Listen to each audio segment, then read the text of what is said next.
Good morning, good afternoon, or good evening, wherever you're joining us from around the world.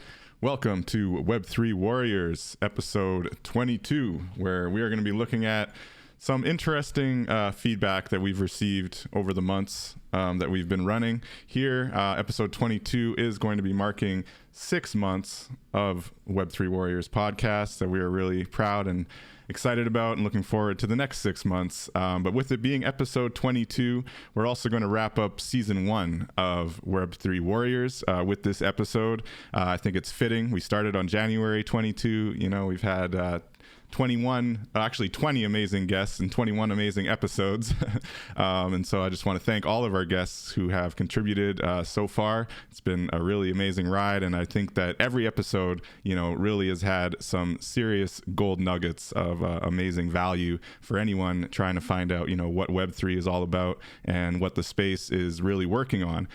So today, unlike all of our previous episodes, I'm really going to be taking a look at some of the fear, uncertainty, and doubt, or FUD as we call it, and kind of unpackaging it a little bit from my perspective. 1frog9 joining us as well, so we'll be looking forward to that. But really just want to share with you kind of a little bit of pushback on some of the more critical feedback that I've been receiving as I continue to, you know, build in this Web3 space and try to convince others, especially gamers, of the value of Web3. Before we get into that, I do want to thank our sponsor, Iskra, the Web3 gaming platform. We know at Web3 Warriors that gamers are often not compensated for the value that we create as a community. But at Iskra, you know, we have both developers and gamers able to actually make the most of their creations and also get compensated and rewarded for the value that they bring as they're experiencing next-gen Web3 games that are both enjoyable and sustainable. So you can sign up at pioneer.iskra.world to join their Discord and get into some Web3 gaming nice and early. So thank you, Iskra, for your support. It's been awesome. Really cool community in the Discord too. And congrats on the Pioneer NFTs that they've just launched. So a lot of really cool things coming out of Iskra, based in East Asia, which is really cool. International vibes of the Web3 space as well. So as I said, you know, I've been hearing basically a lot of fear, uncertainty, and doubt, especially in this time, you know, as we are possibly, likely, definitely in a bear market.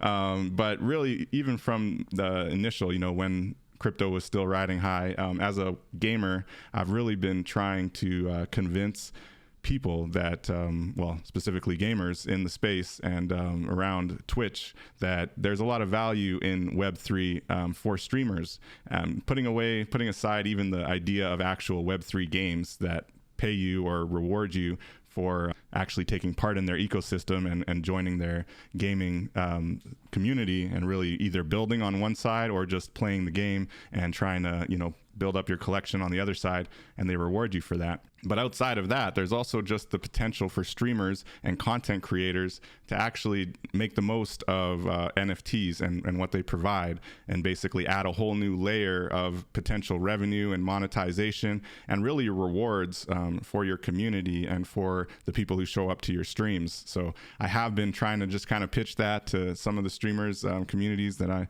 you know, join and drop in on. But a lot of pushback has been around the idea that essentially the entire ecosystem is just artificially inflated by a lot of venture capitalists and a lot of people that are just out for the money, right? And that's not necessarily wrong. So I really wanted to look at this whole criticism, this whole concept of, you know, crypto and blockchain is just a big pump and dump scheme essentially for rich venture capitalists. So with that, the one article I've received like 2 or 3 times, maybe even more, since, you know, I started this podcast. Now I will preface it by saying it's a little bit political, but I think it's an interesting read that does raise some legitimate criticisms of the Web3 space. And this was in response to Elon Musk in a response to another tweet saying that he thinks Web3 seems like BS, which is kind of odd considering, you know, his influence over the Doge community. And clearly he sees the value in cryptocurrency as a technology, I think. But in general, as far as Web3 as an entire ecosystem, it was interesting, kind of caused a wave of conversation. And one of the more popular articles that came through that I've been receiving a lot of, which, I disagree with some of the pieces, but a lot of it actually is relevant. So what I want to do is read this article and kind of go over it, probably paragraph by paragraph, kind of sharing, what my thoughts and feedback are. So the article is from Medium. It's by Magic Baron. Now I've had like 3 different people from different corners of the world send me this. I tried to do a little bit more research here. I'll show it briefly on the screen. I didn't want to just have dry words. So this is the article here. You can go to medium.com and look it up. Just Elon Musk is right. Web3 is BS.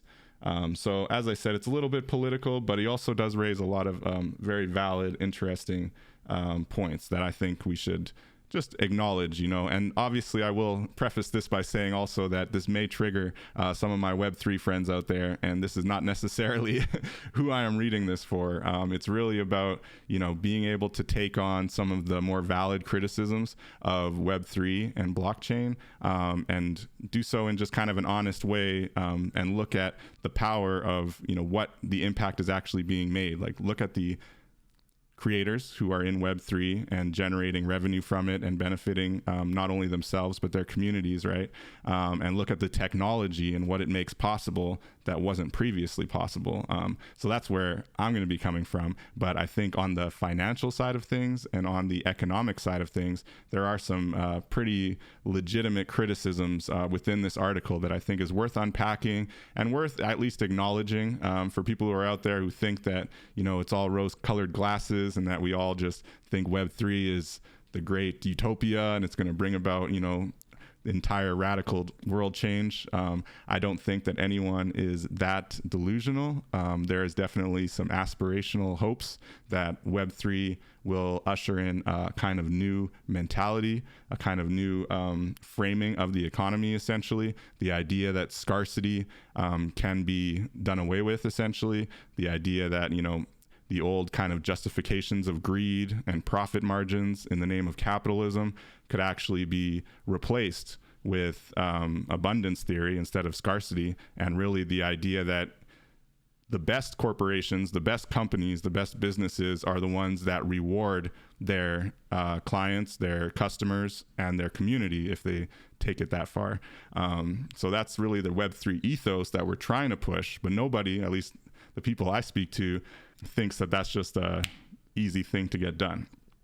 So without further ado, we'll just kind of break this down piece by piece. And then once we're done that, shouldn't be too long, I'm going to just kind of point to some of the amazing guests that we've had on Web3 Warriors over the last 6 months and kind of show just that the things that they're doing, the projects they're working on, cannot be BS. And that's just the plain facts of it, is that, whatever criticism you might have of the space, whatever criticism you might have of cryptocurrency in general, which of course there's so much garbage out there when looking at cryptocurrency broadly. I look at Bitcoin, Ethereum, and maybe 1 or 2 others, Cardano, Tezos, Solana, a few that are legitimately fully transparent, and at least you can see exactly what they're doing and their purpose, and not all of them are succeeding.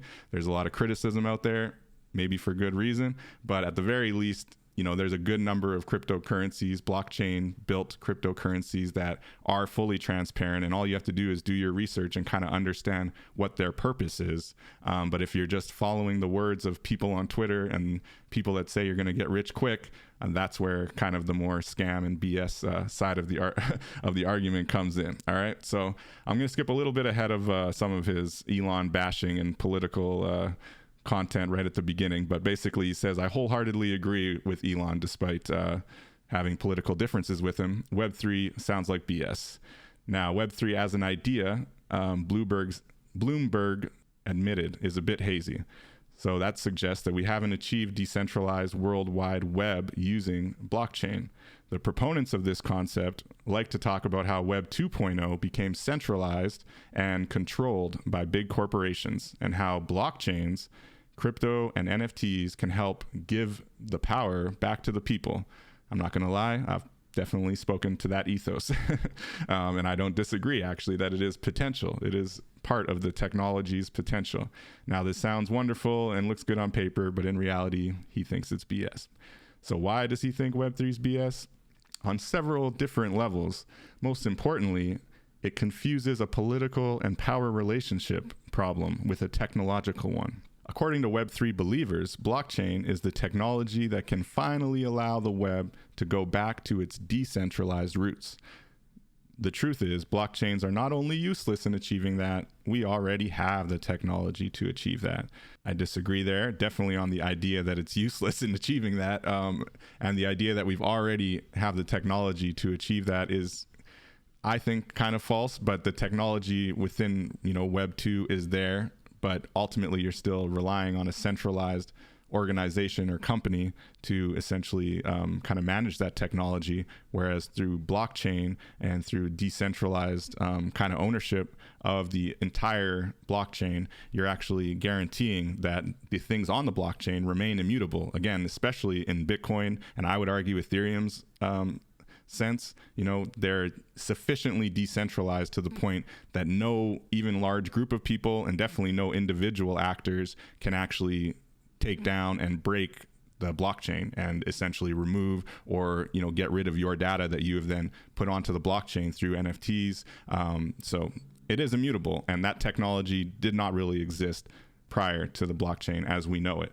So that's kind of a little bit misleading there, but I like that he said it's decentralized roots, because the internet did have decentralized roots. And as I've said on a previous episode, Web3, a good way to think of Web3 is as stages of decentralization. So Web 1, you could argue, really decentralized information.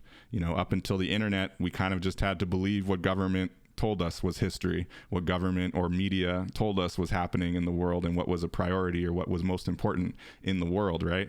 So internet came along and kind of shook the core of that narrative. Now, of course, power structures still find a way to maintain control, as we've seen. But definitely the information became much more widespread, much more decentralized, right? And then Web 2 took that kind of information decentralization and actually built on it in the sense of media and the idea that pictures, video, all kinds of really more engaging content is also made much more decentralized now. So we don't have to go to CNN. We don't have to go to any one media outlet or even just the cable TV to look at those limited options, right? We got YouTube, we've got Twitch, we've got different platforms of creators, content creators, putting their media out there in a decentralized way that cannot, at least not as easily, be censored or stifled by kind of the government or power structures. But again, as this article just said, the critics say that it has become very centralized. And as we've seen with a lot of the quote unquote cancel culture and a lot of the narratives around, the current media landscape, even the social media landscape, YouTube, Facebook, and too much censorship happening in some people's opinions. So the argument is on blockchain, that kind of censorship cannot happen. If someone mints an NFT with very questionable content that should not, that's just offensive, technically nobody can take that off of the blockchain once it's on there. Now, OpenSea can screen it, OpenSea being the platform that allows you, basically an aggregator of NFTs on the blockchain, on the Ethereum blockchain, or Solana now they have. So they might block it from being seen because it's offensive, but it's still there on the blockchain and nobody can remove it from the blockchain, and it will always be there as a token. So again, the technology to do that, to really be that untouchable, to be that immutable, did not exist before. Continuing on, he mentions a couple networks that I've looked into that are definitely nowhere comparable to blockchain and Web3 kind of communities, whether you're looking at the DAO as a decentralized autonomous organization or just other, blockchain-based platforms that are trying to kind of do a new type of social media. ActivityPub and Mastodon are two examples that he kind of references. Like ActivityPub is a protocol that has been available for years and which inspired the creation of a fairly successful decentralized federated social network such as Mastodon. As I don't have to tell you, these so-called decentralized federated social networks are failures and nobody uses them, so it goes without saying. Yeah, any community can create their own ActivityPub instance, which is controlled by them. Even a single user can create their own server instance if they want to and federate it with other instances. It's a beautiful architecture that allows people to control who has access to their feeds and what sort of feeds they are exposed to. Not really at all blockchain, but similar in its attempts for decentralization. So why haven't we seen a mass exodus from Twitter and Facebook to Mastodon? The technology's there, the platform's there. All it takes is to register and switch. The reason for this is that platforms like Twitter have already achieved enormous power and influence and a large user base that simply stays where most of the people they follow are. There are plenty of stories of people switching over to Mastodon only to return to Twitter lately. So obviously it goes without saying, the more popular platform, especially when it comes to social media, are the ones that people want to be on. I would argue they become the most popular platform, not just by first to market, not just by lucky timing, by actually building a product that works, building a product that innovates, building a product that actually tries to respond to its users. And I do, as much as Twitter can be criticized, think that Twitter is doing that much more effectively than some other social medias. And they, the pressure's on right now for social media to innovate. And I'm seeing Twitter do it, frankly, more than anyone else. And I'm pretty impressed. But to say that, everyone's just running after decentralization is kind of a misnomer, right? I don't think that's the goal of anybody. Now, the monopolistic nature of the biggest social media platforms is also beneficial to other companies, which can streamline their advertising and marketing campaigns. This benefits the wider capitalist system. The monopoly of the big players is a natural result of the system that we have in place. Sure. The Web3 thinking is based on the naive technocratic assumption that technology and smart ideas can solve most of our societal problems. It's naivete. Also expands to the belief that free market capitalism is the solution to the encroachment of monopolies and not the system that is in fact actively creating and enlarging these monopolies. Interesting criticism. There isn't a technology that will solve this. And this isn't happening because of a certain lack of technology. We already have tools to create a decentralized web, and blockchains aren't even the right technology to begin with. All right.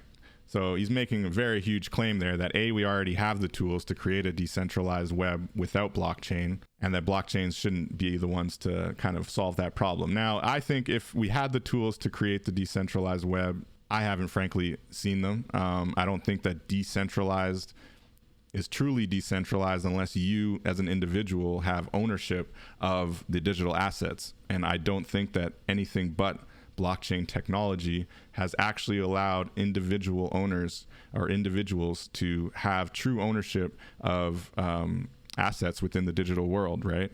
Whether it's your wearable in the metaverse, or whether it's a whole lot of land in the metaverse, like these things didn't really exist as immutable purchases, right? If you purchased land inside, any one of the different VR spaces, for example, that would belong to, alt space, or it would belong to whatever, VR chat or whatever the case may be. You build within their ecosystems and they own it. Whereas if you build something for crypto voxels, for example, which is what you're seeing on the screen right now, a really cool example of a build that was actually dropped to me for free, if you can believe it.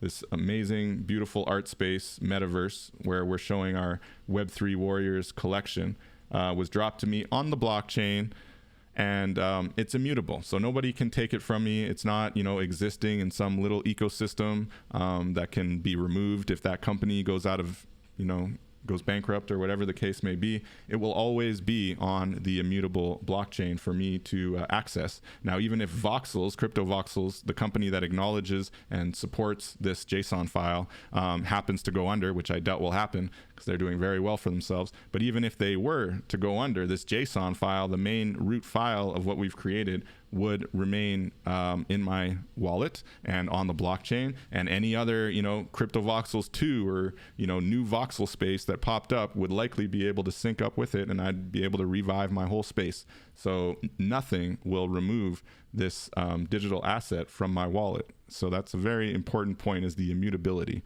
And the tools to have that immutability, to have that digital ownership, just doesn't exist outside of blockchain. So He's wrong. Blockchains, NFTs, and crypto BS. A blockchain is a form of digital ledger, which consists of records called blocks. Such a database is managed autonomously using a peer-to-peer network, meaning there is no main centralized machine controlling the whole infrastructure. Instead, everything is controlled collectively by all the nodes connected on the network, as I was mentioning. Especially when looking at Bitcoin and Ethereum, these nodes are quite decentralized. They're all over the world, and they are, not in the hands of any one group. But he goes on to make some pretty interesting criticisms. So let's carry on. The main purpose of a blockchain, and really the only reason it can be made useful, is to record transactions. Of course, it is admittedly a fairly clever way of avoiding the double spending problem when a digital token is spent twice or multiple times, that is, transferred to multiple destinations at once. This is also why, so far, the only major use of blockchains is for digital currency and artificially scarce digital assets. NFTs, non-fungible tokens, is what he's talking about. Very interesting. I'm not sure why he's framing that as a bad thing. That's pretty monumentous, right? Blockchains being used for both digital currency and artificially scarce digital assets. And to say artificially scarce is, you can just say it's, anyways, it's a very interesting way to frame it, as if that's no big deal. Those are two very big kind of ground shifting implications, right? Being able to have real world value held in digital currency that can then be transferred peer-to-peer around the world fairly quickly with no red tape, no ridiculous fees, is massive. And then on the other side, being able to create these artificially scarce digital assets, non-fungible tokens, and assign anything in the digital world to those assets and then sell them using that same blockchain currency peer-to-peer transaction is quite enormous. So it's kind of interesting how he's writing it off as if these are just two very small things. Some people have suggested that NFTs could be used for recording things like deeds and property titles, but it makes little sense to use blockchains for recording anything physical or anything that requires off-chain validation. It's a pretty huge leap. Authorization, authentication, or confirmation, even if we consider the use of oracles. So he knows what he's talking about. Blockchains only make sense in a digital-only world, and only for transactional data. And so far, nobody came up with a compelling dApp, which is a decentralized application, that is not tied to cryptocurrency in any way. All right, so this is odd, right? He seems to have an issue with the idea that the blockchains and that the decentralized applications that are built upon blockchains have to be tied somehow to cryptocurrency. He seems, like they kind of go hand in hand, right? In order to get the effectiveness of that decentralized application, it's usually rooted in the idea that your digital assets on this application are held in a decentralized wallet. And in order to hold your digital asset in a decentralized wallet, it kind of has to be on a cryptocurrency blockchain, right? It's kind of how the blockchain works. They're not like one angle. You can just have a decentralized track on a blockchain with nodes and then not use the cryptocurrency, because the cryptocurrency is what's kind of giving value to those digital assets. Otherwise, it's just, distributed ledger technology, but not really in a decentralized fashion, right? You can have distributed ledgers on a centralized track, which seems to be what Maciek is wanting as a preference. I don't know. But the idea that decentralized applications should not be tied to cryptocurrency is kind of odd and defeats the purpose, I would say. So this is why when some Web3 evangelists talk about how social media is centralized and how blockchains can help, it's BS. Okay, not sure about that. Social media posts are not transactional data. You may have likes that you can give to posts, but the double spending problem is not relevant here because you have an unrestricted and unlimited supply of likes. He's just kind of grasping at straws here. It seems like an odd comparison.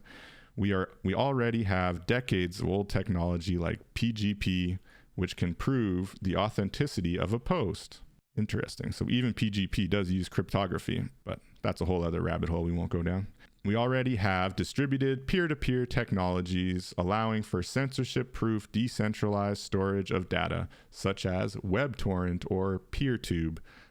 So I will say that torrents in general, I would say, were kind of a precursor to cryptocurrency, maybe, or even a precursor to decentralized ownership of data in some sense, because they were kind of broken down into pieces, and then everybody who's on the network would assist, with the torrent downloads and things like that. So I would say it was almost like a precursor and very relevant to the conversation, but not, truly decentralized in the sense of ownership of the one asset in your digital wallet, which again kind of requires the cryptocurrency angle.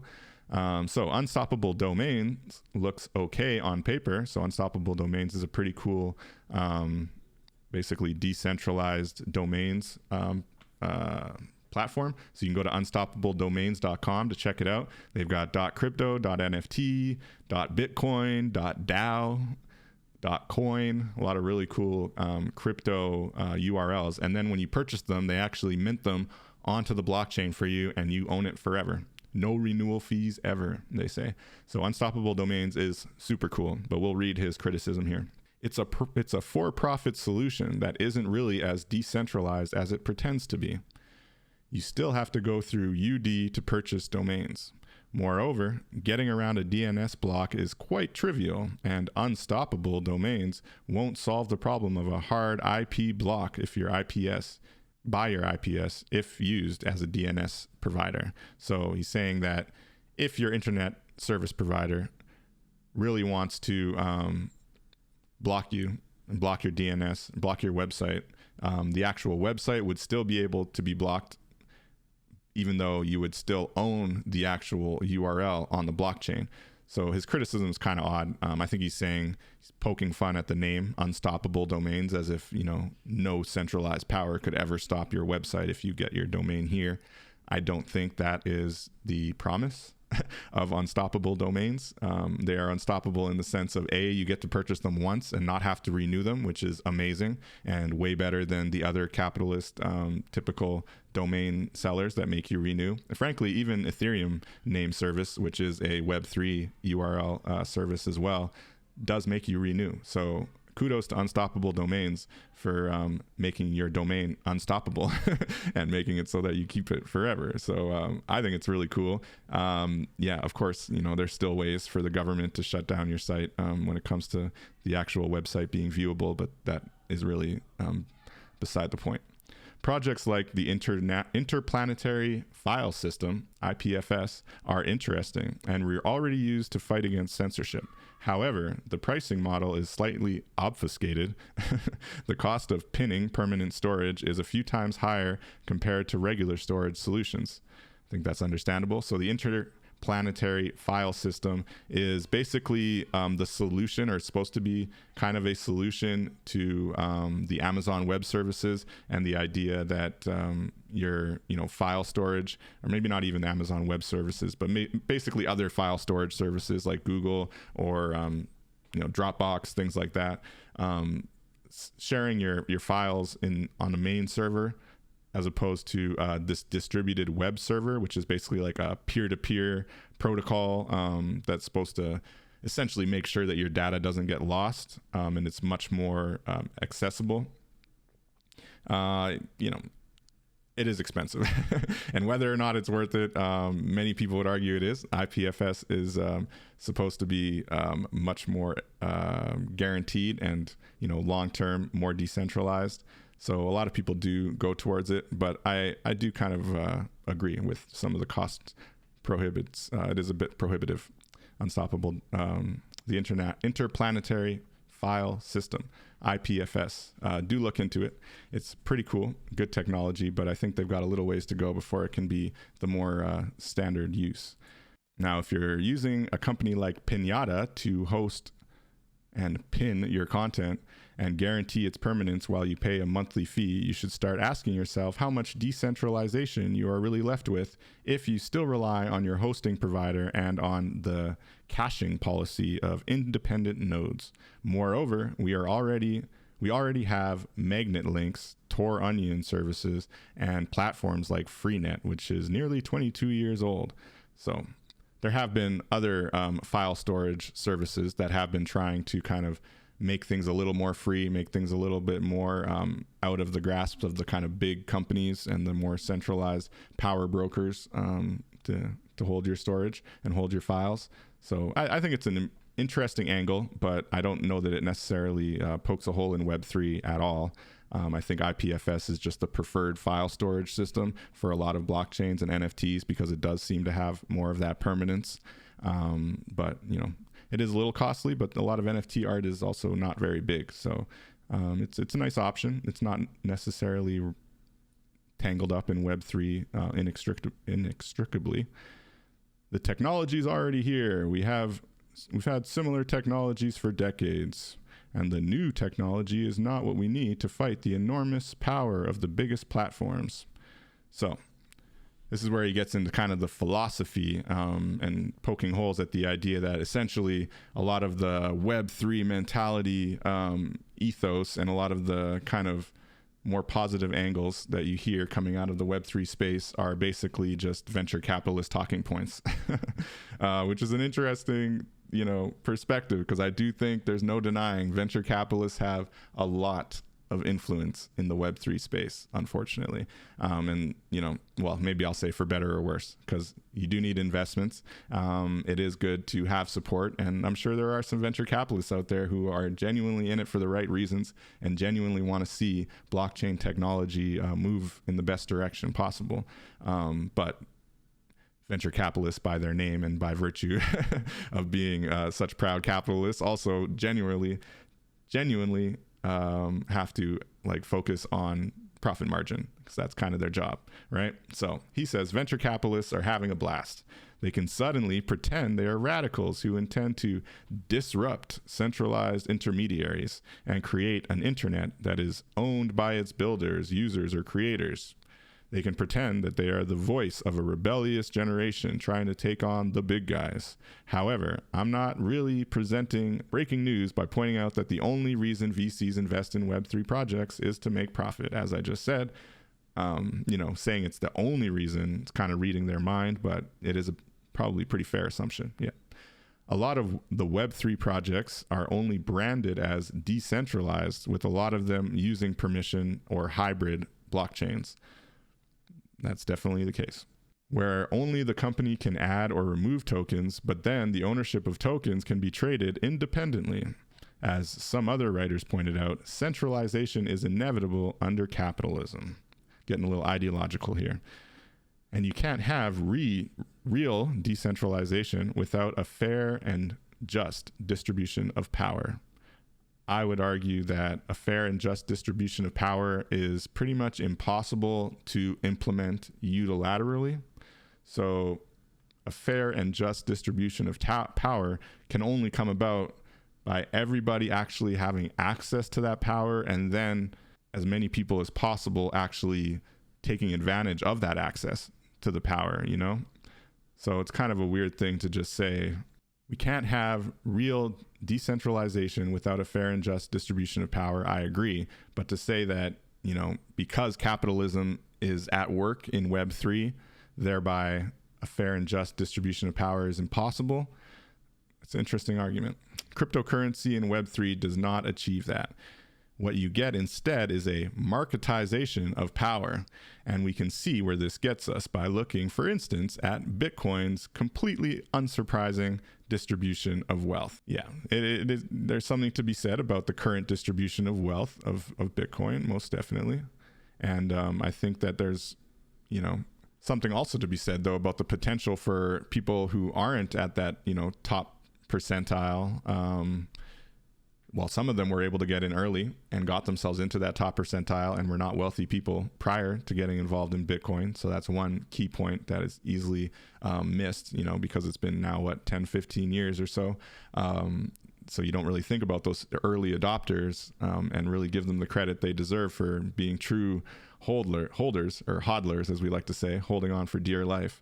But the distribution of wealth there's always going to be a criticism of that. Wealthy people who see the advantage in the space have much more capital, obviously, to then invest in the space. I know I just read, I think it was earlier today, Kevin O'Leary saying he's buying the dip of Bitcoin and Ethereum. Not surprising, wealthy billionaires or millionaires who see the value in the technology. I can't blame them for trying to get in. But again, distribution of wealth is much more relevant in a scenario where the people at the top of that distribution, the people who hold the most, can actually hold sway over a specific government, right? Can hold sway. Like, for example, in America, if you have, almost like an oligarchy structure where the corporations are able to spend limitless amounts of money and are able to influence, politicians in a myriad of ways, then that power distribution, that centralized power at the top, matters a lot more because the politicians are listening only to them, but on a decentralized distribution or on a decentralized ledger, it matters a lot less, I would say. And there's times like right now, for example, if you're looking at Ethereum, where I think it's almost $1,000 American for an Ethereum right now, there are times where people can purchase in at fairly low, cost to themselves and look at it as a long-term investment. But even beyond that, it doesn't really matter when you're looking at a peer-to-peer transaction and someone selling their art. It's just not relevant how it's distributed. If somebody like Kofi, an amazing guest that I had on my show early on from Ghana, is able to sell his amazing 3D African masks for whatever cost and get that revenue direct peer-to-peer to himself in Ghana, and then invest in a community college, invest in helping his community, and obviously supporting himself as well. The distribution of the wealth on that blockchain, Ethereum, is completely irrelevant to that transaction, right? So it's that ability to support people through peer-to-peer without the intermediaries, not to mention the continued revenue that Kofi, for example, will continue to get if that mask sells again and again and again. So he'd only get that royalty revenue because of blockchain technology. In the past, artists were not guaranteed that. Even if they were on a platform online that maybe promised to give them that wasn't guaranteed. It was not written into a smart contract that forevermore, when this asset is sold, you're going to get this percentage of it, So it's kind of important to distinguish that, yes, distribution of wealth is relevant. And I do hope, over time that flattens out more and more on the blockchain. I think Ethereum, especially with the creatives and the people that are getting into the space right now, there's a huge potential for all of us to really change our lives in a positive way, and not just, hodling and hoping that it goes to the moon, but actually having transactions and an economy on the blockchain, building that up. And then as the value of that currency goes up, yes, we would benefit from that. But even before, or if that value doesn't ever go up, we're still benefiting from the main peer-to-peer transactions, the main sales that would not be available to us in any other system or any other platform that's currently available, with the profit margins that it allows, with the transparency, accountability that it allows, and not to mention the actual personal connection that you get when purchasing, digital assets directly from the creator. It's just didn't exist anywhere else, So distribution of wealth, it's relevant, but I don't think that it necessarily has a negative impact on Web3 specifically as a technology, as a potential for creators in the space. So, as demonstrated, the technologies supported by the Web3 crowd just aren't new. Again, I beg to differ. The main difference here is that all these projects revolve around DeFi and cryptocurrency. This is the real reason why VCs are so interested in Web3. They want to prolong the crypto bubble. All right. They want to make the projects they have already invested in more relevant and increase the value of any speculative assets associated with them. They want more people to buy crypto, more money to enter the market to inflate the prices. They don't care about decentralization or freedom or censorship. They just want to make big bucks before the bubble finally bursts. This is just silly, but I had to say it, and I apologize for anyone getting triggered out there listening, because I know a lot of our, those of us who understand blockchain technology have been hearing this bubble finally bursts conversation for how many years now? Over a decade, like how many times does the Bitcoin market have to crash and then, skyrocket back up before people will stop calling it a bubble, As I just stated about the peer-to-peer transactions and what's actually possible because of blockchain, that technology is not going anywhere. And it's so clearly better than the previous financial technologies that have been available to creators, So when technology is superior, technology evolves. And the blockchain technology, just that main peer-to-peer transaction, ignoring everything else, ignoring other websites that tried to do similar things or maybe even did like the exact same thing, but not on the blockchain. They didn't offer that peer-to-peer transaction. They didn't offer that direct support for creators, in a more decentralized fashion that actually allows the creators to have sovereignty over their assets, Steemit, a blockchain-based blogging and social media website, had to fire 70% of their staff when the price of their cryptocurrency dropped in 2018 during a market crash. These are platforms which have business plans simply built around proprietary cryptocurrency and tokens and their circulation. I'm not too familiar with Steemit. I did a little bit of research before the episode. I think there's a lot of other things that went into why they crashed. And I would also say if you're going to be doing a Web3 blogging and social media site, talk about the Web3 technology and don't worry about it being necessarily tokenized, right?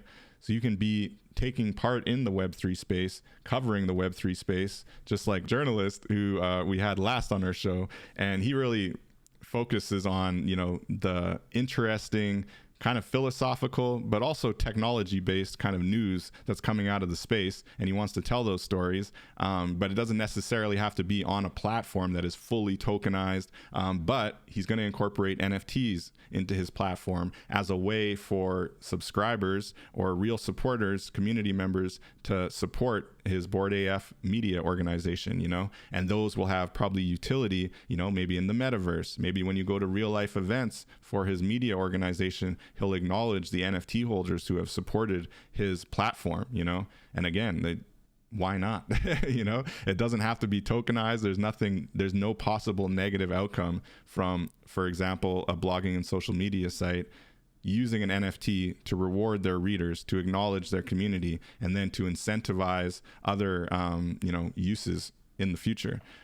So it's just a really weird argument, because one blockchain-based blogging and social media company had to fire people when their currency went down. Therefore, Web3 is a scam or BS. Very interesting. What fuels this way of thinking is the ubiquitous technocratic point of view, which in the shadow of Fukuyama's end of history, he was an economist who believed that liberal democracy and capitalism essentially was the end of history, and that humanity understood that liberal democracy was the way of the future, and thereby history was not repeating itself. So he's a very famous economist. If you're not familiar with him, I believe it's Francis Fukuyama. And yeah, I disagree. I think the world disagreed, as we can see with what some might call a rising tide of fascism, and the idea that liberal democracy is very much on the ropes and not a sure thing at all whatsoever. So let's all fight for it, maybe. And enter blockchain to help support democratic philosophies and views, especially on the decentralized autonomous organization front and what's possible there. So at a time right now when I agree it is not the end of history and the future of liberal democracy is very much up in the air, I would argue that now is a great time for blockchain technology to be embraced. But he's saying he sees the world not as a conflict of different concentrations of power, but simply as a place where bad ideas need to be replaced with better ones. Shiny new technologies devised by smart people will bring about substantial change. I think so. But as I said before, the problem isn't a technological one, it's a political one.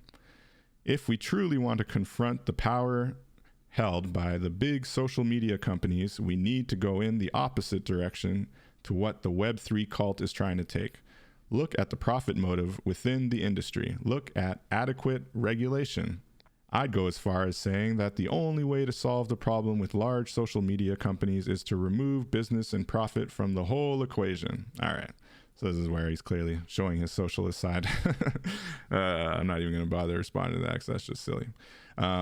We should look at how certain aspects of decentralization in the context of cryptocurrency provide owners of capital different avenues for abuse and allow them to perform money laundering, wash trading, and general market manipulation.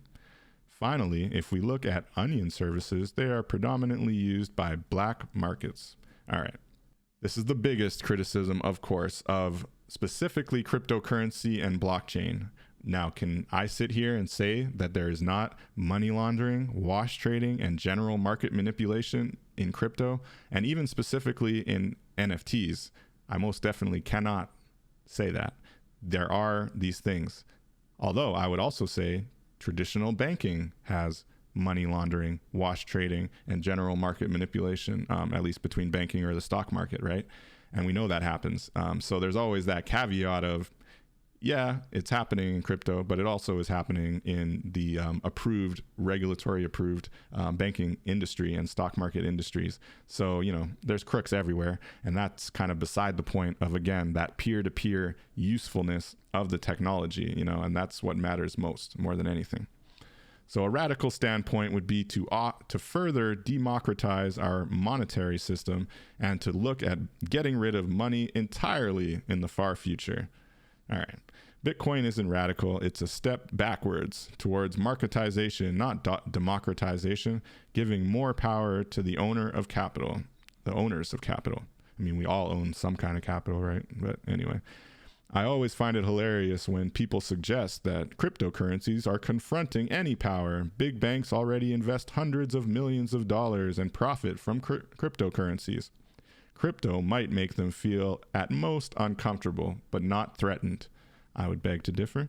Likewise, Web3, backed by venture capitalists, won't confront any large power. I think it's a fad that will fade away, but even if it gains a foothold, it will only shift power from the big tech to the big VCs, not to the people. Don't get fooled by their marketing campaigns. It's all BS. Thank you, Matchet. I'm going to plug that on medium.com. Just look up Web3 is BS, and you will find his article. I also want to let him know, if he happens to listen, there are definitely people who have copywritten you. From my research, he is the true creator of this article, but I found at least 2, I think 3 other articles claiming to be him by people who were not him, and just in the last 3 to 4 months, literally word for word, ripped this article. So letting you know that. But yeah, I think it's a really cool discussion just for the sake of kind of acknowledging the other side of the coin. 1frog9 in the building. What's up? So I wanted to highlight that because I really think it's important that we in the Web3 space kind of acknowledge some of the criticisms of Web3 and acknowledge some of the more difficult conversations that need to happen. I think that there's a lot of valid criticism of the venture capitalist narrative, a lot of the cryptocurrency is going to take down the traditional banks. There's a lot of kind of misinformation in that, but at the same time, cryptocurrency and blockchain technology will make you need traditional banks less.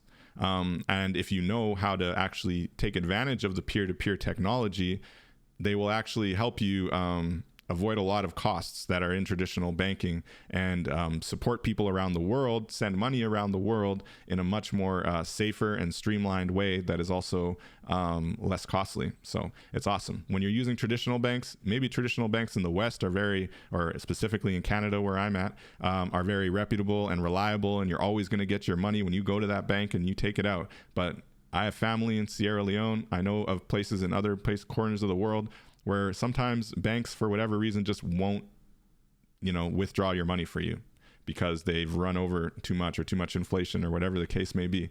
So it's really, easy for us to act like banking doesn't need to be replaced or at least improved, but it does. And the blockchain technology is kind of here to allow us to have more ownership of our money, more ownership of our transactions that happen around the world without having to go through these old traditional intermediaries. All right. So even if the banks are investing in cryptocurrencies, which I mean, they have trade analysts, they know how to look at things that are going to go up. So I don't blame them if they're going to invest in it and make some money on it too. But that's kind of beside the point. Traditional banks are definitely scared of crypto. Crypto's already definitely taken some money out of their revenue just by people who have seen the ability to send money to their family and other places in the world without going through Western Union, without going through traditional bank transfers that, again, are kind of oppressive and unrealistically kind of expensive. So with that, it's just, yeah, I'm glad we were able to talk on that. I hope that people were able to gain some value from kind of the technology and pushing back on the whole, political, ideological kind of criticisms of the space, some of which are valid, right? But looking underneath the hood and seeing that, the work that these creators are doing cannot be BS. And so with that, I'm going to bring up our Web3 Warriors site on YouTube, which is our video archives.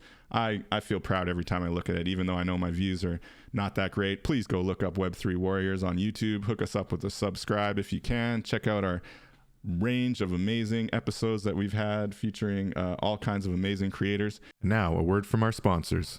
Iskra is a Web3 gaming platform that believes the future of gaming is on the blockchain. Iskra offers a premier destination for gamers and developers to explore the thrill and opportunity that Web3 gaming alongside a vibrant and diverse community can provide. Explore a platform using a blockchain built for gaming, next-gen Web3 games, and a community system that rewards both players and developers based on their participation.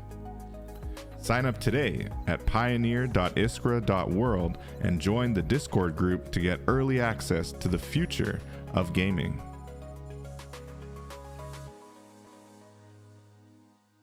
Each one of these creators is building something that's amazing and impactful in the world, and none of them could ever be called BS. It's just the value that they're getting out of it, the value in many cases that they're bringing back into their communities, and the fact that the people purchasing their NFTs from them are getting what they want. All of them, they're getting the art they want. They're getting the experience that they want when they purchase it. Okay. So there's just no ability for anything wrong to happen, right? Like when I purchase a mask from Kofi and I'm looking at like the potential of that purchase actually supporting, children in Ghana and making sure that they can actually, get more technological education and better computers. There's no possible downside to that, right? And Web3 is filled with stories like this, filled with creators putting their work onto the blockchain, not just to make money, not just to get paid in Ethereum or Tezos or Solana, but to actually make a difference in their community and to actually build out bigger projects that have very ambitious goals. So I think that's the part that's being missed in a lot of the FUD. And that's why I wanted to just really highlight some of the amazing creators we've had on the show here. And I want to throw to 1frog9. But I wanted to just highlight specifically a few. Want to look at like the amazing artists and creators that we've had on this platform already. I've spoken to, Kofi's amazing work over and over again. I hope I don't embarrass him because I speak about his work often when I'm talking about how Web3 cannot go wrong, essentially, and how Web3 cannot be BS because the people, not all, but some people, some creators in this space who are building are benefiting so much from what they're doing, and the people around them are benefiting so much that there's just no possible way that it's, there's any negative to it, And aside from Kofi, we spoke to Liz in Malaysia, who's got the amazing Mad Bull project that's been doing really just amazing work on Ethereum, and she is officially verified by OpenSea as well, and she's one of the 2 creators that we've had on Web3 Warriors who is 2 or 3, I don't even know. Yeah. So it's really exciting just looking back and seeing what they're building and what they've done. So yeah, Liz in Malaysia was another really interesting person to speak to because she had just this seed of an idea, this creativity kind of inspired by the Bored Apes and looking at some of these other animals and PFPs that were coming out. But she wanted to do something in her own way and actually build toys with a long roadmap towards, kind of rewarding her holders with versions and toys that actually have additional utility in the real world and could possibly be sold, and you could sell them if you own that toy and get revenue out of it. So it was a really cool idea. And, at first she was just put it out there, trying to sell a little bit here and there. And I think it was 3 or 4 months in that one of the major collectors in the Web3 space kind of stumbled into her clubhouse room and was really amazed by her work, decided to buy a few, and it just went gangbusters from there. And she was able to basically sell out, and it's been very popular items since then. And that's just an example of one person, just leaning into a creative idea that they've had, leaning into a skill that they already have, and then finding success in Web3 and on the NFTs and on the blockchain. So it's just really inspiring, especially loving the international vibes of the space, Liz in Malaysia, Kofi in Ghana. We have Zion, who joined us from Nigeria, who also has some amazing creations. And, looking at Nigeria, looking at these corners of the world where even, crypto is actually outlawed, it's actually banned, and it's still like so many creators out there just trying to make use of it, trying to make use of the NFT space, even in corners of the world where, the government's trying to tell them not to. So why would they do that? Why would they go over and above to actually take advantage of a technology and an economy that they see, It's not just to get paid. It's actually because they see the value in the long-term growth of the space. People wouldn't go out of their way to kind of avoid potential, being caught by the government, having your internet shut down, whatever the case may be, if they didn't see the value and receive value directly from the technology, So it's just another case in point of what's really possible. And the way that it's bringing together the whole international kind of community of creators. This is where I bring it back to gaming all the time, because when I think about my time as, just enjoying certain video games, sporting games, jumping online and playing people on the other side of the planet was normal to me, And so now NFTs have kind of gamified life. They've made this same international aspect, this same ability to connect with people all over the world in a real way in the digital world, have so much more value. It's just taken it to this new space where I can purchase art from someone in the digital world who I met, maybe on Twitter, maybe on Clubhouse. Maybe I just stumbled onto their art on OpenSea or on Solana or on Hic et Nunc for Tezos or Taya or object.com. I still say Hic et Nunc even though their site's down. But, just stumbling upon art, purchasing the art, helping that artist. Very simple. It can't go wrong. And so, being able to do that and then having them be from wherever they might be from in the world, it's the art that speaks to you first, and then the geographic implications kind of arrive after. And it's like, oh, so I purchased this art and now how's it helping you? And you get to hear from them, how it's helping them too. So it's just really exciting. One thing that I do want to try to do more of in the future is a little bit more range of different types of blockchains. I spoke to Hoops. I think he was the only non-Ethereum creator that we spoke to so far on the show. And he was building his amazing project on Solana, which was also a very interesting kind of case of taking this concept of name and likeness, right? And in America, especially college athletes, up until recently, they actually had no control or no ownership of their own name and likeness. So they could be super popular in college, be doing amazing. They couldn't turn around and get sponsorship deals, turn around and, sell anything to their fans at the college level because the colleges actually restricted that. I believe that's changed. And as that's changed, Hoops was, I think, the first and still the only one to really see the potential for that change in the NFT space and the blockchain space. And now with his project on the Solana blockchain, he's really trying to tell these athletes, take ownership of your name and likeness and mint it on the blockchain and make some sales. And this will be your initial kind of genesis NFTs. And as you build your career, you can go back and make new NFTs. You make it to the NBA. Now you got an NBA NFT. And so just the idea of monetizing in this new way and seeing the potential for this new space was really super exciting. And Hoops has been just an inspiration, and he's also doing a really amazing work with children, helping kids understand the implications of crypto and blockchain technology. So yeah, that was really awesome, and having at least one Solana project on there was cool. But this episode 22 is essentially wrapping up season 1 of Web3 Warriors. And with season 2, we are going to try to have a bit more Tezos creators on here. We'll try to get some more Solana creators on here. So I'm looking forward to interviewing some more people from around different blockchains as well. I do love Ethereum. I believe really strongly in the decentralization and immutability of Ethereum. When I look at some of the other blockchains, I still have faith, especially when I look at Tezos. I really like the kind of artistic community on Tezos, and I think that if they just kept existing only for the art, that would be enough, but as far as the actual nodes, when looking at the blockchain and looking at the decentralized aspect of the nodes and whether or not they are truly sufficiently decentralized to the span of not being impacted and not having to worry about like a group of VCs, for example, or anyone really being able to take down the blockchain, Ethereum and Bitcoin are definitely the strongest in that regard.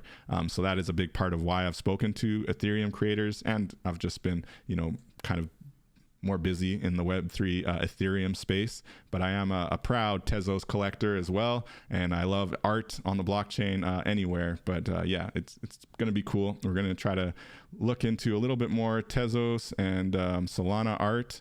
But yeah, it's just been a really, really amazing ride. And I just want to thank again all of our guests who have joined the show. It's been amazing. So we're going to call in, we got 1frog9 is going to join us here for a little bit of Web3 conversation. Looking forward to that. And what's up, 1frog9? Yo, what's going on, man? What's up? How's it going? It's going good, man. Just got out of the Storytime DAO daily, end of the week. Not really daily. We don't meet on Sundays, but yeah, we had our little Saturday meeting, just kind of tying up some last kind of thoughts about New York and production, and yeah, so it was a Awesome. good meeting. I wasn't able to stay the whole thing. It was kind of hitting the 2 hour mark, so I was I want to be mindful of my time. No I think doubt. that's something that's really important about this space is being able to manage your time and I think importantly put yourself first as much as you can, because obviously we come into this with real world things already going on, and a lot of this is new and a lot of it's moving fast. So um, it's easy to get caught up in the excitement of it all and just want to keep going and going. But um, you see a lot of people get burnt out and fall out. But Most definitely. I'm grateful that my life has just kind of already tried to teach me just be patient, just manage my time. So um, Nice. yeah, man. Sorry, I just kind of jumping into No, that's that. great. That's great. That's why I'm glad you're able to join. I just went over this Web3 is BS article. I don't know how much of that you caught, and I'm hoping that I offered some value, especially for those outside of the Web3 space. I know that those of us who are already, fully understanding the power of peer-to-peer, the value of the blockchain as a technology, are probably not wanting to hear some of that I had to read. But I thought for everyone else who is very much critical and still, paying attention to more of the nefarious side of the space, I had to just kind of easily point out, the big gaps in that perception, and the idea that, the technology, like you say, especially when you're patient and you're really just building for the sake of building, and you're not having these high hopes of your NFT is going to go to the moon, or all your NFTs are going to sell out in a day and all this kind of stuff. And you're really just focused on the tech, and you're focused on your project. What are you building, and what is the, problem you're solving, or the entertainment you're providing, if that's what you're doing, So yeah, I hope that people can glean from that and realize the value and ignore the FUD. But how have you thought about this whole venture capitalist perception and some of this some of those points that were brought up? I wasn't able to catch those, and I have the article here, but I haven't had a chance to go through it. Could you just touch on those again real quick? Cool, yeah. So essentially saying that a lot of the kind of Web3 as this new egalitarian and kind of more fair decentralized world, and then the philosophy that flows out of that is all kind of VC, venture capitalist, rhetoric to basically help them sell things, and it's not genuine. Now, I push back on that by saying whether or not that's true, as far as venture capitalists using that language as basically PR, the technology remains that, as I've shown on our show with a lot of these creators and the impact that they're making, the peer-to-peer value is undeniable, right? But what do you think about venture capitalists in the space in general? Cool. Yeah, thanks for that little primer there. Mm-hmm. So I, again, I didn't read the article and was just kind of tuning in, but what I will say is like it's not it's um it's not hard to kind of disagree with some of these counterpoints to what we're calling Web3 and blockchain and NFTs. So, but like just well, sorry, sometimes my words getting all twisted up, but Oh, good. I always feel like these problems end up being a reflection of a system that we're already stuck inside of, being that the fiat currency, the colonial system, to just call it in short. And that, yeah, those players are in this space too. But to your point, the difference is the technology it's just a completely different arrangement consciously. What I mean is it allows us to engage each other's work at that peer-to-peer level, meaning there's no one in between that's going to limit how we can do business. So obviously, right now, and some of the history of blockchain has been pretty shady in regards to how Bitcoin has been used. You know, I remember hearing about that back in 2012, but I I believe so strongly in the impact and the potential impact, and as you've demonstrated here, the people who've already dug deep into it, um, to bring their mark, and it goes beyond just the greed of profit, but into exploring how this technology can really benefit humanity. So, Most um, stuff. I came into the space with my concerns about the environment, really, because just hearing about the power consumption, but I see more and more, but I believe it from the beginning too. Is like technology constantly is evolving, and whenever there's something that doesn't work to the way the people want it to work, then those of us that know how to at least shape those tools. I'm not a coder or programmer, but I know that there's coders and programmers out there that care more about the impact of the product or that they're building, the software that they're making. I mean, you hear a lot of the programs on GitHub are holding up like entire corporations Right, basically, or part, exactly. Yeah. you know, and like they can't even, some of them probably can't even get the lead programmers, whoever designed it, to even work on it because of what it is. So I don't know. I have too many sources for that, but my point is that I have hope for humanity and our ability to kind of pull ourselves back to reality through technology, through the so-called metaverse. And I do believe the Web3 is more of a marketing thing, but it's a tool, and it's a reference to, again, the technology, because we're still going to be using Web2, HTTP, or these are protocols, right? These are we can find white papers for those, TCP, IP, and UDP. Like, these are ways that a photo gets sent through Texas or Michigan in order to get to California or the East Coast. So Right. we're Web3 is again a reference to how this technology is being shaped. So anyway. Yeah, no, I hear you. It's interesting because I kind of agree, but I've definitely was partial to Web3 early on when I first heard the phrase, mainly because I like the idea that internet is evolving and this next phase of internet has to incorporate blockchain. I really like that concept because I think there are people, a lot of powerful entities that would actually prefer that the blockchain ethos not be part of Web3. And I think when that Right. phrase, when the phrase was kind of first popping up, there was some push from certain corners, one company not to be named, but that really was pushing to make Web3 viewed as essentially the metaverse, essentially the idea that, you know, going into the digital space and working in there was Web3. And that's not Web3. That's just a video game, right?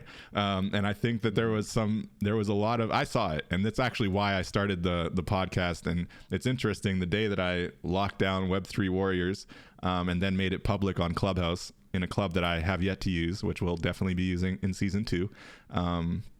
But when I first locked it down, like the day I locked down Web3 Warriors, like 4 other Web3 Warrior accounts popped up, not surprisingly. And I think it resonated a lot with people because once Web3 was defined as blockchain-based internet, I think it helped push things forward. I think there was an attempt, for example, Meta was looking at their space and still talking about, I think their most recent announcement was that they're going to give creators 50% of revenue from their assets that they build, which, you know, compared to YouTube or maybe some other video games sounds like a lot, but compared to crypto voxels or Decentraland is, you know, 45% less than what you would get, you know, selling your digital assets there on an actual wallet that you actually own yourself, not some meta wallet that is probably not decentralized or owned by your own self as an individual.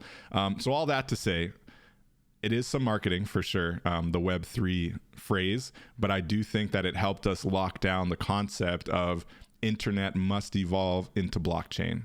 What do you think of that? Yeah, it's the entryway. It's the starting of the conversation, definitely, and it is important to make those to help people understand the distinctions when you're talking about decentralization, because for sure that has to be that and all these other key ethos aspects of even why, you know, because as I understood it, NFTs were created as a way to give people truly unique gifts digitally, right? I don't know. Is that kind of what you've heard? I haven't had a chance to deep dive too much on that, but Yeah, in um, the sense of, be, you know, truly unique as far like what the article called it, artificially scarce, which is maybe accurate, but yeah, mm, essentially the idea that you are, you know, signing it digitally and that only you could sign it. I think that's the biggest thing, is mm, having that kind of certificate of authenticity digitally created by the actual creator of that artwork and then minting it on the blockchain. So not just necessarily unique, but actually personalized and, you know, having the creator's touch forever, you know? right? Mm. Because yeah, you know, it's I've what's been clear to me as I've been really mainly just from Clubhouse, and then from Clubhouse I've been connecting people through Twitter and Instagram. I just don't use Instagram that much, but my thought with all this is that we're the ones defining the culture of that and trying to carry the torch for what this can be and should be.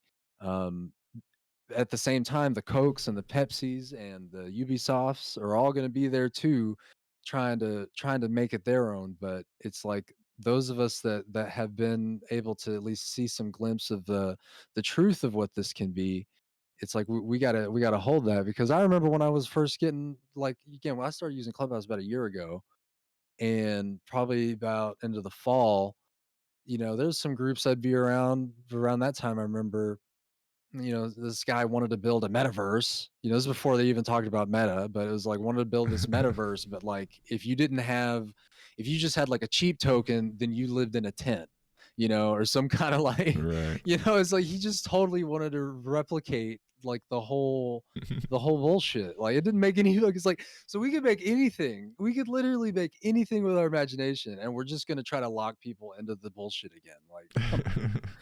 And Yeah, but so I'm just like, uh, but so it's like to those people we have to just be the examples and demonstrate how this is. So and I've been a part of groups like the Dream Conduit, hang out with you, Web3 Warriors, here with the Storytime DAO, the Blockchain Gospel, Kane's rooms, like all, you know, we did. So Storytime did the step and repeat thing. We got all these logos, like all these communities have come, and we never would have been able to connect if it weren't at least for the internet and things like Clubhouse, where we can all they do come together and learn and share stories, and And so it's like, okay, we could already do that with the internet, and but it's just now like we're saying, this whole new just relationship with the digital and the physical world is just getting even more.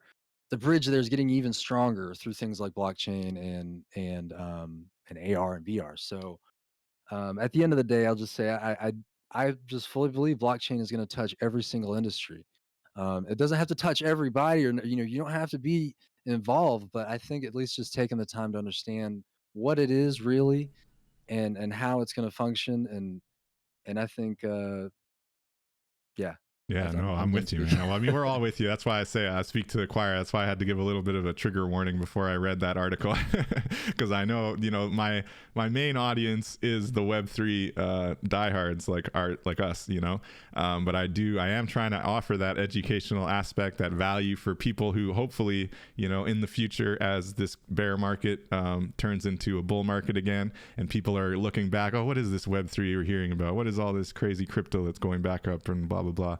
My hope is at that point, when they go searching and they find Web3 Warriors and maybe they stumble upon this, addressing the FUD, and they can actually listen to me kind of point by point, kind of try to dismantle some of that fear, uncertainty, and doubt, some of the politicization, and kind of really just getting ideological about it.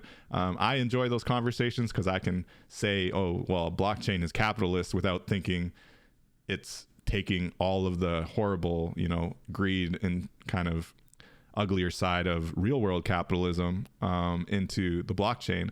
I just think, when I think of the idea that it is, free markets, there's no denying that. And that was one of this article's criticisms too, right? It was the idea that, oh, it's not the decentralization or freedom, it's just the marketization of power, and I mean, marketization of power is kind of a weird thing to criticize, because markets are the markets and power is power. And I think, unfortunately, those who are gaining, the most wealth within any given market are going to have a bit of power.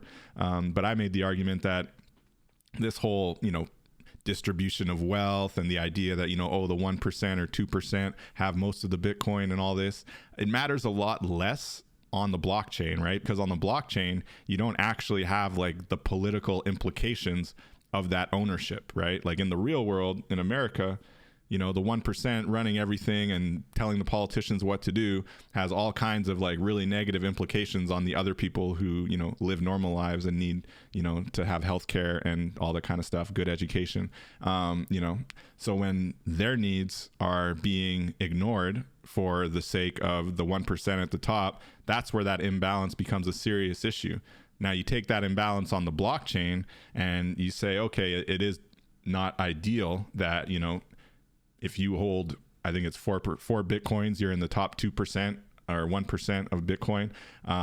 That's maybe not ideal, but it doesn't actually impact negatively those of us who are at the way bottom end using Bitcoin to make peer-to-peer transactions, right? Using Bitcoin to send money to our family in West Africa and avoid Western Union and only pay, $4 in Bitcoin fees, and they get it instantly. Now, the off-ramping on their side is still a little bit nuanced, in some cases it might not be super easy, but at the same time, having that asset means you could actually go purchase something just with Bitcoin as soon as you have it, or you more than likely will find a way to off-ramp it in your local jurisdiction, and it would still be a lot cheaper than going through Western Union.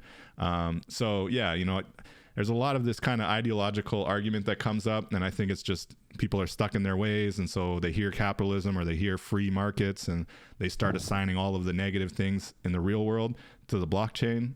But in the sense of free markets being truly free, because let's be honest, the capitalist so-called free market in the real world have not been truly that free, and there are certain segments of the population, certain demographics that get roadblocks put in front of them, whether intentionally or even unintentionally, by other people that they have to rely on to either get their money from the bank or to get paid from a boss, or, to get money for their artwork from a symposium or gallery that's only going to give them a fraction of the percentage and is not going to tell them who their actual buyer was, So these kind of middlemen are being removed by blockchain, and it's not if they'll be removed or when they'll be, like, they're being removed actively right now. We see it happening and we see people benefiting from it.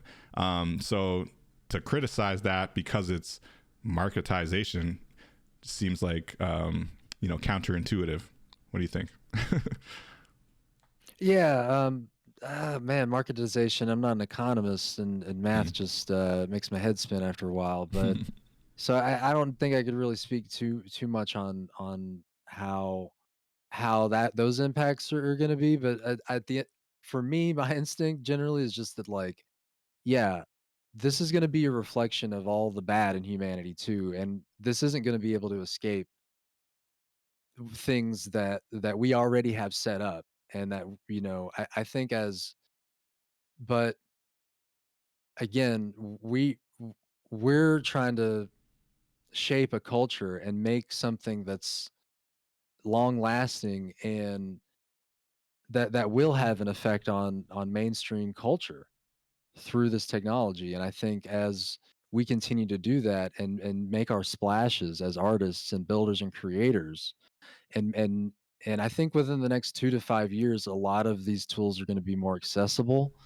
and seed phrases will be a little more common. And I know there's some kind of murmurs about MetaMask and it being decentralized enough or not, or whatever. Yeah. So maybe there'll be the next something, and then me and you were using Discord. I've been using Discord for years, right? Yeah. But people are using Vine for a while too, and Vine's gone. So Right. it's there's always something on the horizon, and this place is changing so fast.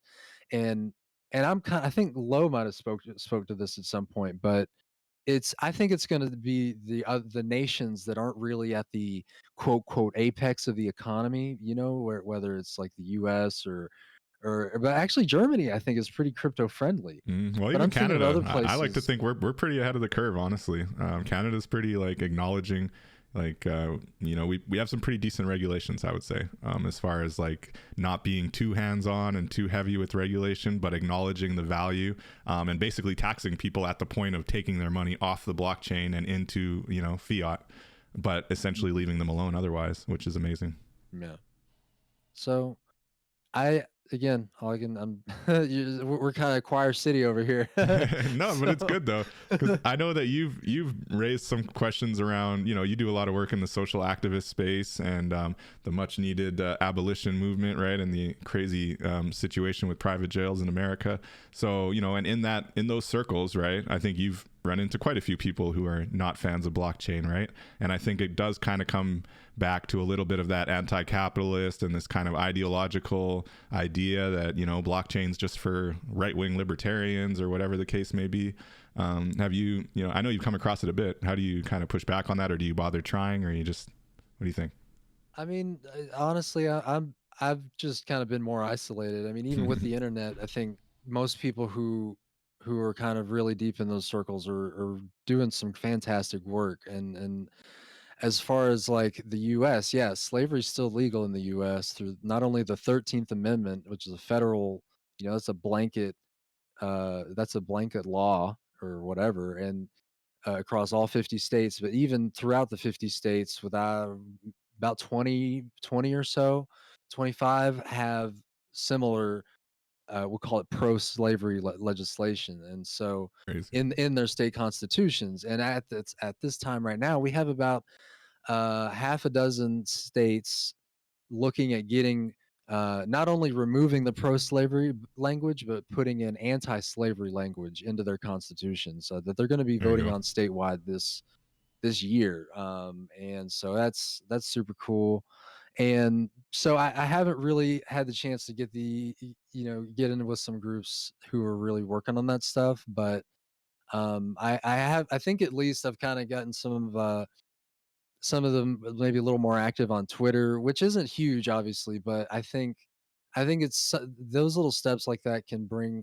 And really they're already been at the UN. They already have a lot of legislative kind of backing and Mm. stuff, even at the federal level. So And that is the um, most important. it Getting some stuff on the blockchain yeah. is cool too, but definitely push comes to shove, you need those policymakers listening to you. What I think honestly, for some real like strong touch points or connections, or any, if like even if they were even interested in any kind of onboarding, that would just have to be like that would have to be really presented in a way that is formal and catches their attention, like organization wide, maybe. I don't know, Actually, you know because what, 1frog9, this just I think, well, because here's what I was gonna say. Because as I was trying to talk to some of the Max and Yusuf, they're so busy doing their Sunday show, and they barely have time for that. I think throughout the week. So, but when I was kind of trying to get them at least on Clubhouse and stuff, I was listening to their show, and they're like, if they need help, they need, like, California needs $30 million, and like Texas needs like 50 million, just mm, to kind of get their campaigns out the door. So it's like, if obviously, if I could, it'd be cool if I could just figure that out, like, for myself. So I don't feel like I could even, like, help them on that front. But I see the power of the communities that we have in Clubhouse, yeah. and I don't think stuff like that's impossible. You No, know, it's but definitely not impossible, and you just sparked my brain. You made me think of something, and I'm just going to go ahead and share it live on the yeah, podcast for the world to steal. But essentially, Web3 for social activism, and not just saying it, but actually creating a essentially like a pitch deck, or a basic kind of 1, 2, 3 of why Web3 will help your social activist group, B, how Web3 could help your social activist group. Example, either a PFP collection, or even just specifically leaning on artists within your organization, which I'm sure these activists do have some awesome artists already within their spaces, right. and minting that art for the sake of supporting the abolition movement. And then, for example, it could be any other social activist group as well, for the sake of supporting your movement, and then, putting it out there as an opportunity for people to support you this way. Now, most of your activists probably aren't on the blockchain yet, but there are a lot of activists who are on the blockchain. So you start by targeting them, but you also give this as an opportunity to onboard people into it. So yeah, Web3 for social activism right there. Someone steal that, put it out there. I'm sure we'll see it soon. Yeah, I mean, there's plenty of potential, and also, you've referenced this, and this is kind of what we're working towards here, where I'm at here in North Carolina. But just getting together with people in our local areas, and if we're not already doing some brunch, or lunch, or breakfast, or dinner, or something, Yeah. events where people can come together, socialize safely,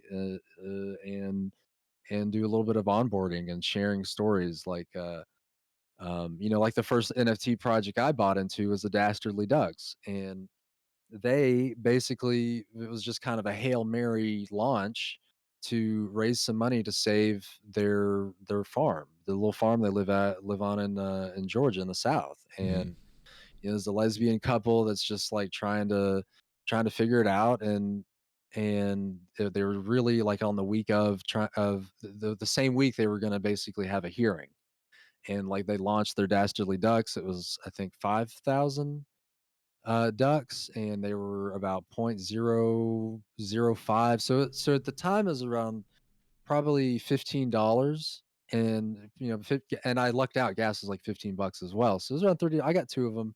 That was my first NFT after being in the space for so long, and they raised, I forget the ETH amount, but, and it was like just before there was a dip too, so they lucked out and actually got it all converted and were able to Nice. pay off their farm bill. um Yeah, I actually just brought them and up on the screen here. It looks like they did a total of 9.7 Ethereum. That's beautiful. So at the time, that was yeah, probably and over 10, 15 grand. that was 120 grand. That was What? 120 grand is what they got Wow. out of that. And then the market dipped like the next week, and that was in January. So that was like, so that's 120 grand. And then from that, they connected with Iron Chef Kat Cora, who is the first female Iron Chef in the Wow. US, or just in general, I guess. And she's a celebrity and stuff like that. So they did a Yo Kitties collection, another PFP thing. So it's like, these are people, this is just a couple. The one does the art and one does the code. And yeah, these are very specialized skills, but and it's not all roses either, right? I'm part of their community, and we see how they still struggle. Yeah.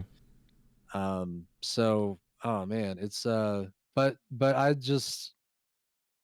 it's just amazing just to see that story, and to see, just to be able to connect with other creators, and just, it's like we're building this global family, man. Exactly. That's what it's all about, man. Really, it's just Yeah. So I hope I've been able to kind of shine a light on the real tech. In our last episode with Micah, it was, I quoted this line that I heard somewhere in Clubhouse, riffing off of the old 90s political line. It's the economy, stupid, but instead it's the technology, stupid. It's the peer-to-peer, stupid. Because really, nobody can tell me that the peer-to-peer power of blockchain technology, and more specifically the ability for artists and creators, both in the digital world but even real world artists, like we've had Violetta and JJ Weinberg, Violetta Melnikova.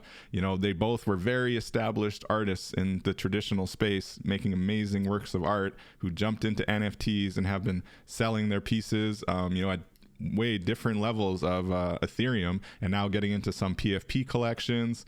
And it's just an example of somebody taking their art and jumping into the blockchain, making it there, and then growing a new career, growing a new profession, and taking their time as well. Going back to what you said, Frog, patience is everything in this space. And I think the ones who, want to get that quick success, I can't blame them for it. Everybody wants quick success. I want quick success here with Web3 Warriors, but I don't have the budget for marketing to make that like massive, so I'm cool with taking my time. And I think a lot of builders in this space need to take that lesson for sure. Patience is a huge virtue, and it's super valuable in this space because as we've seen, just looking back at the people that have been in Ethereum for 4 years now, they're pretty much all doing pretty well for themselves, right? Unless they sold at a really dumb time.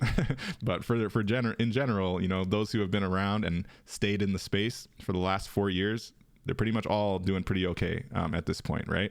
So going forward, as we build and as we, put more and more NFTs onto the blockchain, as we build out in the metaverse, as we do stuff like this amazing project that I've had up on the screen for a bit now with Storytime DAO that Frog and myself are proud members of, where we're basically bringing, literature and storytelling and kind of harnessing creative power in a collaborative way into this DAO as a community. And then we're going to be putting brand new projects and stories onto the blockchain and supporting project teams to get their projects through the door through Storytime DAO. And we're already seeing amazing creative energy coming through. And this week, we're going to be live in New York City. You can tune in through Clubhouse or through Twitch at Storytime DAO, and we'll be live streaming a little bit. I think it's from 3 p.m. Eastern to 5 p.m. Eastern, Monday to at least Thursday. And that's going to be really exciting. So we're going to actually be showing what's happening at NFT NYC live on Twitch and through Clubhouse. That's going to be also streaming into our Voxel spot, which is actually Low Sleazy's Voxel spot. And so that's going to be really exciting. A little dance party in the metaverse and a little bit of interviews with people on the streets in NYC. So do join us there at Storytime DAO, either on Twitch or on Clubhouse. You can also search Storytime DAO in Crypto Voxels and find our Voxel space there.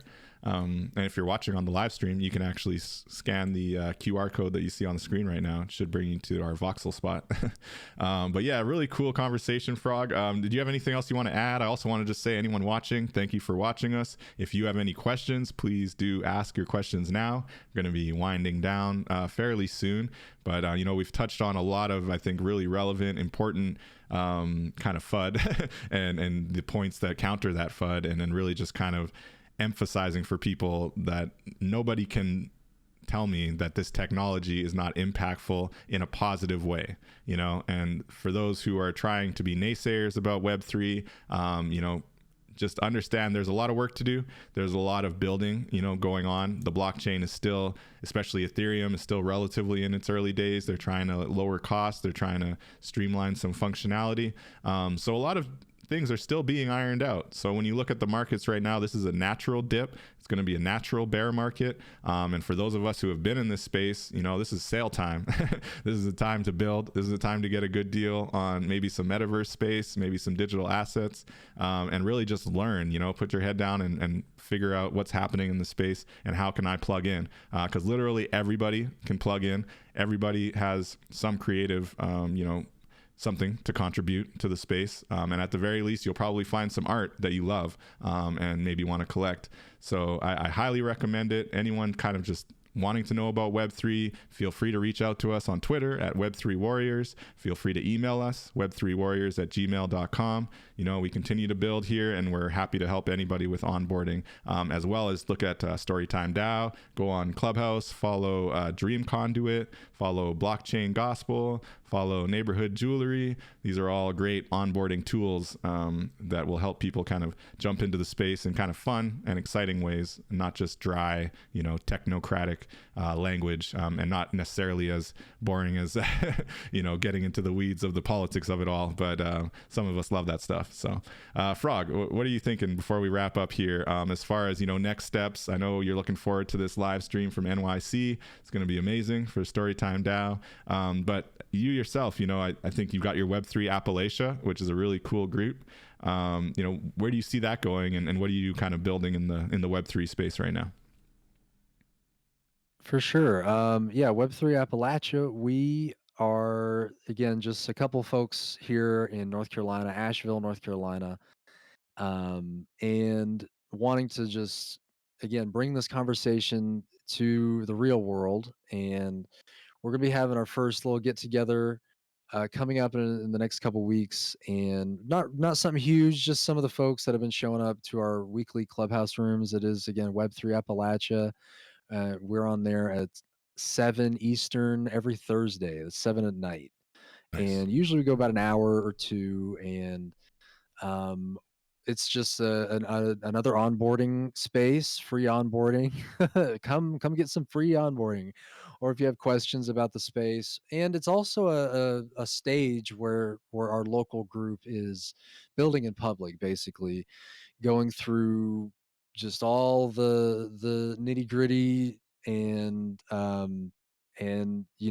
it's just all up there basically. So like last Yeah. week, I I didn't really have a report really prepared for this topic, which was a quadratic funding. It was something that I had found, and I was really like, I didn't understand it, but I was like, hey, this will be a good topic idea. So I think we had some success just because of the questions, like, what is quadratic funding? That was the Yeah, title. definitely pulled me into. I was like, quadratic funding. That sounds interesting. And people would want to reset, and I'm like, I'm literally asking you, what is quadratic funding?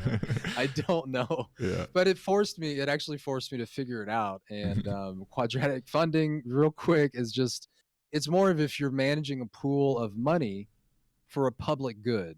Specifically, I believe is what this formula, it's a math formula Mm-hmm. that will take the pool and say, if we have the pool of money, and say if we have a number of projects that are for the public good, so it means like there's no one's going to argue about what it is, and it's not competing with anything else. It's like not, it meets that kind of criteria, and we have a number of projects that are in that, and then now we have this pool of money.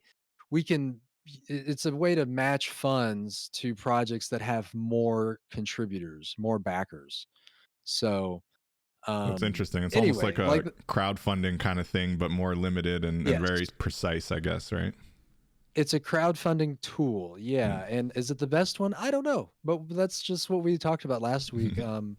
Next week, we're going to talk about, somebody wanted to do a little more of an onboarding thing. So we're going to kind of get back to that. Lately, we've been just kind of, it's really just been the 3 or 4 of us, and that's fine. I mean, we don't need to have a huge thing, but Well, we're that's just just trying to how do it that starts. organic. You got that core group. Yeah. I was Yeah. inspired by you actually around the same time that you started Web3 Appalachia. Sorry, I've heard Appalachia No, go somewhere, for but Appalachia. Yeah. When you started that, I was looking at Web3 Winnipeg here in my local area, and I locked down Web3Winnipeg.eth, and we have some Nice. really cool kind of ideas of building out, like you said, basically doing a real life room, conversations, and helping people onboard, answering questions, just like you are with your clubhouse rooms, but also doing it in real life like you are as well in Appalachia. Nice. So yeah, it's really exciting. But I think that getting very few people at first is something you just have to be okay with, going back to my main point when I started this podcast, or like this episode specifically, really just talking about like in my efforts to pull gamers into Web3, they have failed miserably. Like literally nobody is interested, and it's like a little bit disheartening, but at the same time kind of encouraging in the sense of like when I talk to people like you and obviously all of our amazing guests that we've had on the show, it's encouraging, you know, how confident we are in the technology and how much we see the value in it. So I'm going to keep pushing, but I do like things like what I did at the start of this show, you know, dismantling or trying to dismantle some of this FUD and some of the more political arguments against blockchain. You know, I do that for those people who want to learn and who maybe are being dissuaded by some of the misinformation out there. So hopefully it helps, and we're going to keep plugging away at it. We're going to keep building here at the Web3 Warriors. It's always a good time. So yeah, just on the topic of, you know, persuading people to get into Web3, what do you tell people if you are trying it all? Would you consider yourself an evangelist or? I, I did have a chance to talk to some people at a gathering a couple weeks ago. It's really just I got to get them through what is blockchain. I feel like, in order to even get to kind of that, and sometimes that I try to say it in as few words as possible, but it Yeah. ends up getting kind of out there. But I think always just starting with where people are at. I mean, usually I'm just like, hey, do you use the internet at all? Like, cause I had to take an Uber a couple months ago back and forth. And one guy, the guy taking me to where I was going, he was receptive and, used the internet. So that's check one. And again, I'm in the South too. So Right. it's like hit or miss really. But, and so he was receptive to the ideas of decentralization and things like that, and the other guy, he didn't even really use computers or the internet, so that kind of puts it dead in the water for me. But it doesn't mean that there's not at least some, who knows if they'll listen at that point. But you could Yeah. just say, well, here's what it is. But Yeah. I was gonna say, actually, you're talking about gamers. I think for sure the Web3 or NFT narrative around gamers is largely um, held together, I think, by the big kind of the at the executive level, because my feeling is it's such a pain in the ass to cross over from one tech to the other, and they're already doing that with engines and stuff like that, and then to get something. So I think at the executive level, that's terrifying a lot of people that don't Yeah. want to take that time to get onboarded, or they feel like they. And again, we're coming from a space where that's not something you even really want to be charging people for, right? Just to get them in. So anyway, the thing with the gamers is that, and the Kotaku, some of those other social media things. But here's what it's a shame I didn't think to get this to you earlier. But Dr. Disrespect, his Midnight Society developer thing, they're doing a New York meetup on the Oh, 22nd. You can RSVP. I'll put this link here in yeah. our DMs I'd right love now. to check that out. Um, but I think maybe you would have better gamer luck going to his Discord, because they're pretty active over there. Hmm. And you might be able to get some volunteers who, again, you'll still be preaching to the choir, but might be get some good perspectives as well. Preaching to the Because choir with again, Dr. Disrespect, like he has an NFT already or what? no, no, no. At least to his community, Yeah. because because again, to recap real quick, his project, and I'm not shilling this, what I will say is it's going to be $50 to buy a PFP on Polygon, Oh, okay. and So he's making one. um, he made a PFP that you can.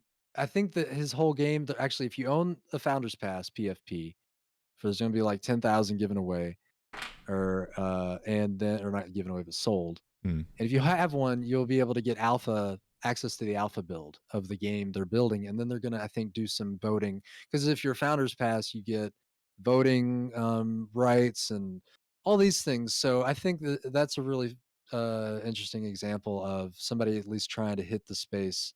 That's super interesting. I hadn't To, heard that one yet. That's yeah. cool. No, I'm definitely gonna look Mhm. into that. Interesting. $50 But founder I pass gotta is go, reasonable. dude. I'm just gonna say I was gonna go, but thank you for your time, man, and kick ass with Web3 Warriors. I I think you got a appreciate solid you. setup, man. And I just appreciate you, just man. keep at it. Consistency is key, and I mean, that last year I was streaming a lot on a schedule, and that's great. It's important, and I want to get back to that.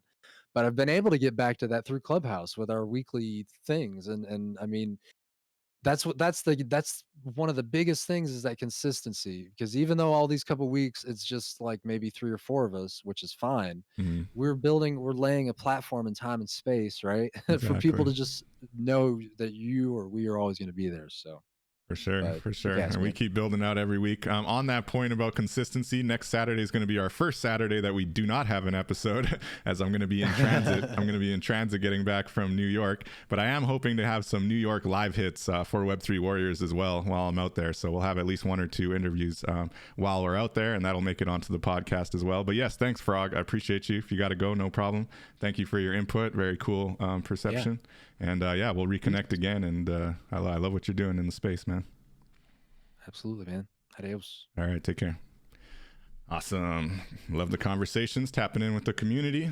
Much love. This has actually turned out to be a much longer episode than I thought. I thought I'd keep it relatively brief, but it's fitting. It's episode 22, the finale of season 1 of Web3 Warriors. As I said, we're going to be live in New York this week for NFT NYC, hoping to get some decent content out there, both with Storytime DAO and also on the Web3 Warriors Twitch account. So keep an eye out for that. With that, I also want to thank our sponsor, Iskra, the Web3 gaming platform, where they know that gamers deserve compensation for the value that we create as a community, and both gamers and developers are rewarded for taking part in a next gen Web3 gaming experience that is both enjoyable and sustainable. So make sure you visit Iskra at pioneer.iskra.world to join their Discord and get early access to their amazing Web3 gaming platform. They got a few games already showing out there and cool new Pioneer NFTs available for purchase to take early advantage of their amazing ecosystem. So check it out, pioneer.iskra.world. Thank you. And also just want to thank anybody watching. Much love. I really appreciate all of the listens and views that we get on all the different platforms. I'm looking forward to getting more creators on the platform and having amazing conversations and discussions with some new creators, and also inviting back maybe some creators that we had on season 1 and being able to see where they're at now and what they're building, and just continuing to build out. So with that, I want to thank everybody who's checking us out. Seeing no questions from the Twitch or the YouTube chats. We will be live, like I said, again, not next Saturday, but the Saturday after, starting season 2 of episode, which will be episode 23. Please do join us then, and stay tuned for a live notification while we're in NYC. I can't promise you when it's going to happen, but it's going to be cool when it does. And we're going to be talking to some really amazing artists and creators that are out there building for the NFT and Web3 space. So with that, I'll see you next time, and I got much love for everyone. Catch you in the metaverse. Take care.